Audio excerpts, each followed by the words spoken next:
आज मैं आपको बताऊंगी ऐसी 5 कॉमन गलतियां जो कि प्रेग्नेंट लेडीज़ अक्सर कर जाती हैं और इसकी वजह से उनकी प्रेगनेंसी और होने वाले बच्चे दोनों को ही खतरा होता है। प्रेगनेंसी का 4th, 5th, 6th मंथ चल रहा है और आपको लग रहा है कि अब सब चीज़ें ठीक हो गई हैं, मॉर्निंग सिकनेस कम हो गई है, कुछ थोड़ी थोड़ी भूख भी अच्छे से लगने लग गई है, आपका जो पेट है वो भी दिखना शुरू हो गया है और आपको लग रहा है कि अब सब चीज़ें सेफ़ हैं, ज़्यादा ध्यान रखने की ज़रूरत नहीं है।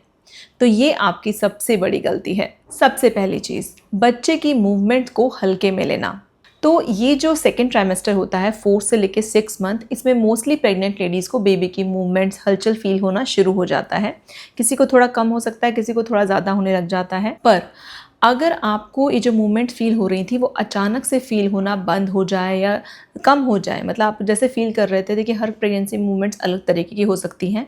आपको ऐसा लग रहा है कि कुछ 2-3 दिन से मूवमेंट थोड़ी कम हो गई है या बिल्कुल नहीं हो रही है, तो इसको आपको इग्नोर नहीं करना है। दूसरी गलती है प्रेगनेंसी टाइम में आयरन और कैल्शियम की जो मेडिसिन्स हैं उनको छोड़ देना या स्किप कर देना। तो कई बार प्रेग्नेंट मदर्स को ऐसा लगता है कि अब मैं ठीक फ़ील कर रही हूँ, अब मुझे अच्छा फ़ील हो रहा है, नौजिया भी कम हो गया है, मॉर्निंग सिकनेस कम हो गई है, तो अब मुझे आयरन और कैल्शियम की दवाई ज़्यादा लेने की ज़रूरत नहीं है, या फिर मैंने अगर 1-2 दिन छोड़ भी दी तो कोई फ़र्क नहीं पड़ता है।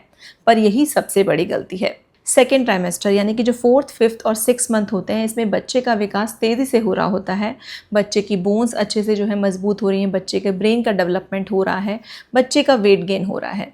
और ऐसे टाइम पर आप आयरन और कैल्शियम नहीं लोगे तो बेबी की हेल्थ के लिए, वेट के लिए, डेवलपमेंट के लिए सही नहीं है। तो फ्रेंड्स, अगर आपके डॉक्टर ने जो है आपके लिए आयरन और कैल्शियम के सप्लीमेंट देना आपको स्टार्ट कर दिया है, आपको बोल दिया है लेने के लिए, तो इसको आपको डेली लेना है।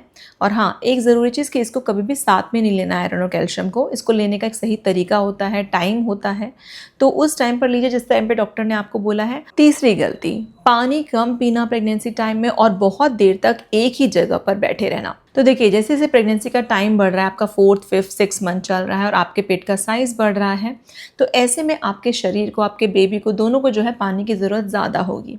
तो ऐसे टाइम पर भी आपको पानी अच्छे से पीना चाहिए। 2 से 3 लीटर पानी आपको डेली पीना है। तो इस टाइम पर प्रेगनेंसी में अगर आप कम पानी पिएंगे ना, तो आपको एक तो कॉन्स्टिपेशन, कब्ज़ की परेशानी हो सकती है, आपकी बॉडी में जो है पानी की कमी रह सकती है और यूटीआई का जो इन्फेक्शन होता है वो होने का रिस्क भी बढ़ सकता है। इसके अलावा जैसे मैंने बोला था कि एक ही जगह पर बहुत देर तक बैठे रहना, ये भी सही नहीं है। प्रेगनेंसी का सेकेंड ट्राइमेस्टर चल रहा है, तो अगर आपका काम है, आप ऑफिस में काम करते हैं या आपका कोई ऐसा काम है जिसमें आपको बहुत देर तक एक ही जगह पर बैठा रहना पड़ता है, तो आपको ये कोशिश करनी है कि हर 40 से 50 मिनट के बाद थोड़ी मूवमेंट ज़रूर करें, थोड़ी देर ब्रेक लें, थोड़ा हल्के से मूवमेंट आपने कर लिया, उसके बाद आप फिर से अपना काम स्टार्ट कर सकते हैं।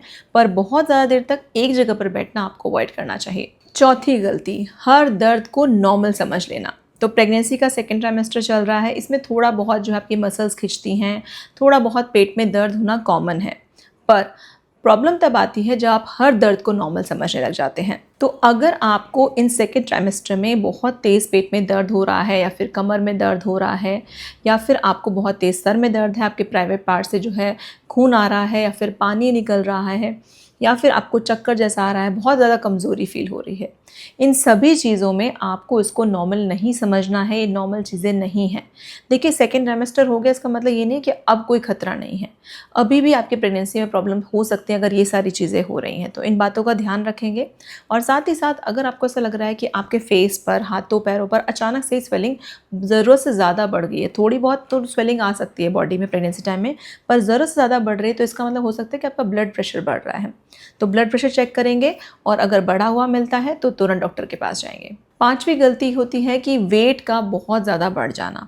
तो देखिए, प्रेगनेंसी टाइम में एक अच्छा वेट गेन आपका होना चाहिए। ज़रूरत से ज़्यादा वेट गेन होगा तो भी इससे परेशानी है। मान लीजिए आप बहुत ज़्यादा जंक फूड खाते हैं, स्पाइसी, ऑयली मिठाइयाँ बहुत ज़्यादा खा रहे हैं, चॉकलेट्स खा रहे हैं, बहुत क्रेविंग होती है, तो फ्रेंड्स ये भी गलत है। ज़रूरत से ज़्यादा वेट गेन हो गया तो भी आपकी प्रेगनेंसी में परेशानी आ जाएगी, डिलीवरी में प्रॉब्लम हो सकती है, टाइम से पहले डिलीवरी हो सकती है।